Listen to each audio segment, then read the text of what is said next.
नमस्कार आपनालोक सकलोके पुनर्बार स्वागतम नस्माई मजिद बंधुসকল बलगते चामक आज सन्धियार 7टा गुरुत्वपूर्ण खबर। प्रथमটো खबर राज्यर लाख लाख महिलाলৈ ভাল खबर। नतुन बछरते महिलाসকলৰ बेंक एकाउंटत सोमाब सरकारी धन। लाखपति बाइटर भेरिफिकेशনৰ বাবে गावे गावे महिलार ভিৰ। राज्यर लाख लाख महिलार বাবে ভাল खबर। नतुन बछरते महिलाসকলৰ बेंक एकाउंटत सोमाब सरकारी धन। गावे गावे आरम्भ होइसे भेरिफिकेशনৰ काम।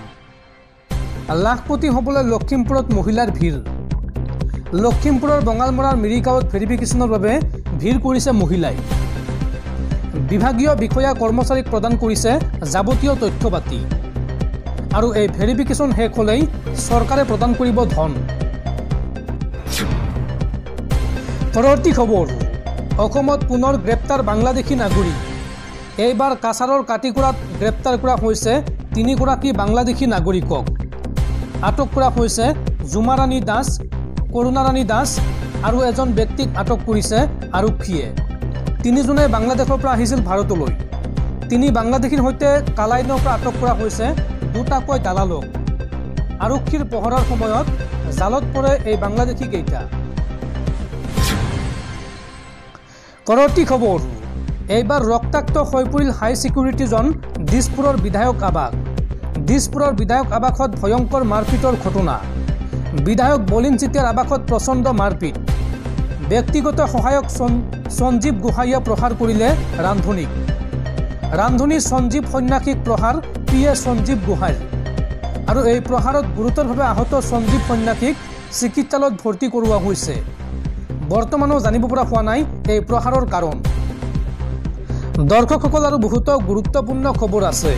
তাৰ আগতে আপোনাক জনাও যে যদি আপুনি এতিয়ালৈকে এইটো ভিডিঅ'ত লাইক কৰা নাই তেন্তে এতিয়াই ভিডিঅ'টোত লাইক কৰি দিয়ক। আৰু এনেকুৱা ধৰণৰ ভিডিঅ'সমূহ নিতৌ চাবলৈ চেনেলটো ছাবস্ক্ৰাইব কৰি কাষত থকা বেল আইকনটো প্ৰেছ কৰি ৰাখক। পৰৱৰ্তী খবৰ অসমত গোমাংস নিষিদ্ধ কৰাৰ পিছতে গোপালকসকললৈ বৃহৎ ঘোষণা মুখ্যমন্ত্ৰী হিমন্ত বিশ্ব শৰ্মাৰ।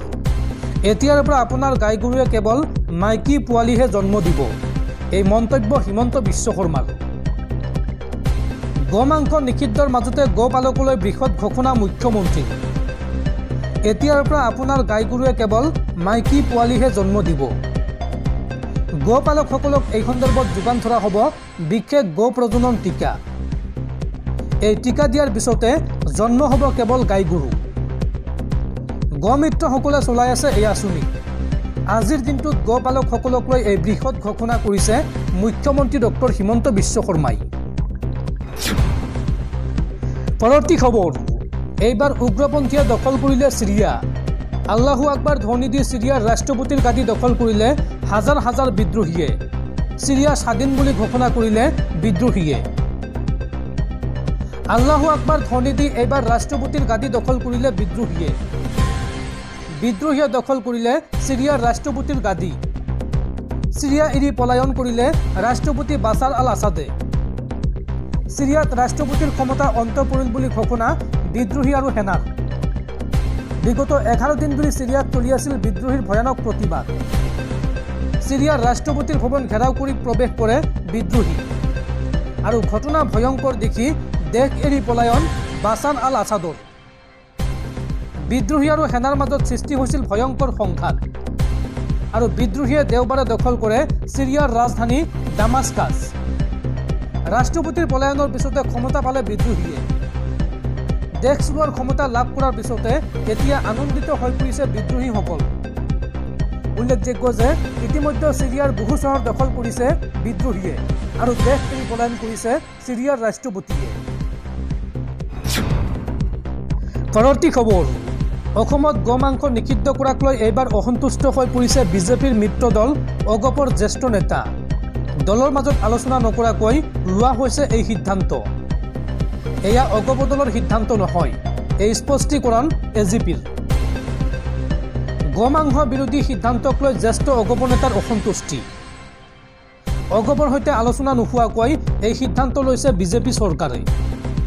অগপৰ সভাপতি কাৰ্যকৰী সভাপতি হিমন্ত বিশ্ব শৰ্মা কেবিনেটৰ সদস্য। দুজনকৈ দলীয় মন্ত্ৰী থকাৰ পিছতো অগপক এই কথা অৱগত নকৰাৰ অভিযোগ অগপ দলৰ। দলৰ মজিয়াত আলোচনা হোৱা নাই গোমাংস নিষিদ্ধৰ প্ৰসংগ। গোমাংস নিষিদ্ধকৰণ অগপ দলৰ সিদ্ধান্ত নহয়। গোমাংস নিষিদ্ধক লৈ এইবাৰ মুখ খুলিলে অগপৰ উপ সভাপতি তথা প্ৰাক্তন সাংসদ কুমাৰ দীপক দাসে। ব্যক্তিগতভাৱে এই সিদ্ধান্তক সমৰ্থন নকৰে কুমাৰ দীপক দাসে। আজি সংবাদ মাধ্যমৰ আগত এই কথা জনায় কুমাৰ দীপক দাসে। লগতে তেওঁ কয় যে কোনো লোকৰ ধৰ্মীয় আৱেগ অনুভূতিত আঘাত সানিব নালাগে।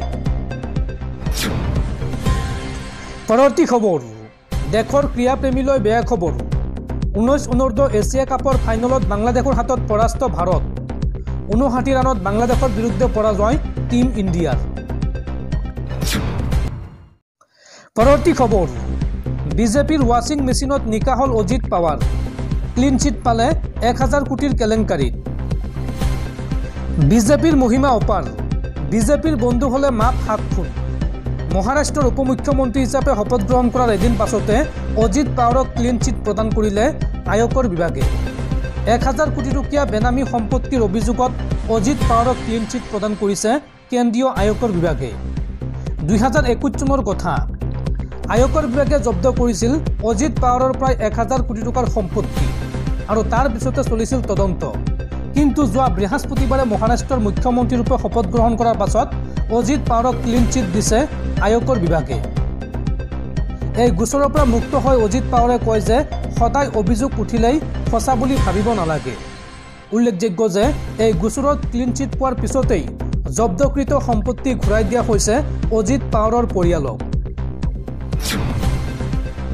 পৰৱৰ্তী খবৰ, এটা খবৰক লৈ বিশ্বজুৰি তোলপাৰ।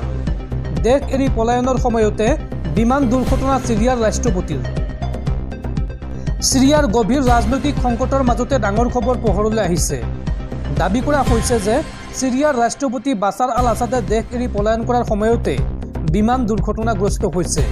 সূত্ৰ অনুসৰি তেওঁৰ বিমানখন আকাশত 500 মিটাৰ উচ্চতাত দুৰ্ঘটনাগ্ৰস্ত হয়, যাৰ ধ্বংসাৱশেষ ইতিমধ্যে উদ্ধাৰ কৰা হৈছে।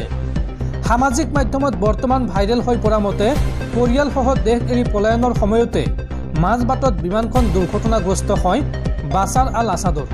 উল্লেখযোগ্য যে বৰ্তমানো চিৰিয়াত গৃহযুদ্ধ চলি আছে। চিৰিয়াৰ ৰাষ্ট্ৰপতি বাছাৰ আল আছাদে বিদ্ৰোহীৰ আক্ৰমণৰ পিছতে পৰিয়ালসহ ৰাজধানী ডামাস্কাছৰ পৰা পলায়ন কৰে। বিমানেৰে পলায়ন বাছাৰ আল আছাদৰ, কিন্তু বিমানখন উৰণৰ সময়তে বিদ্ৰোহীয়ে বিমানখনক লক্ষ্য কৰি গুলী কৰা বুলি দাবী কৰা হৈছে। সংবাদ মাধ্যমৰ বাতৰি অনুসৰি চিৰিয়াত বিগত 12 বছৰ ধৰি গৃহযুদ্ধ চলি আছে। এতিয়া চিৰিয়াৰ বিদ্ৰোহীৰ আক্ৰমণ তীব্ৰতৰ হৈ পৰিছে। আলেপ্পো আৰু হমছৰ দৰে ডাঙৰ চহৰ দখল কৰাৰ পিছত বিদ্ৰোহীসকলে ৰাজধানী ডামাস্কাছতো দখল কৰাৰ উদ্দেশ্যে আক্ৰমণ কৰে আৰু বিদ্ৰোহীয়ে ডামাস্কাছত প্ৰৱেশ কৰাৰ লগে লগে ৰাষ্ট্ৰপতিয়ে বাধ্য হৈ ৰাজধানী এৰিবলগীয়া হয় আৰু তেতিয়াই ৰাষ্ট্ৰপতিৰ বিমান দুৰ্ঘটনাত পতিত হয়। পাছে বৰ্তমানলৈকে ইয়াৰ সত্যতা সম্পূৰ্ণ জানিব পৰা হোৱা নাই। এতিয়ালৈকে কোনেও ঠাৱৰ কৰিব পৰা হোৱা নাই সঁচাকৈ দুৰ্ঘটনাত পতিত হোৱা বিমানখন ৰাষ্ট্ৰপতি বাছাৰ আল আছাদৰ সৈন্য নহয়।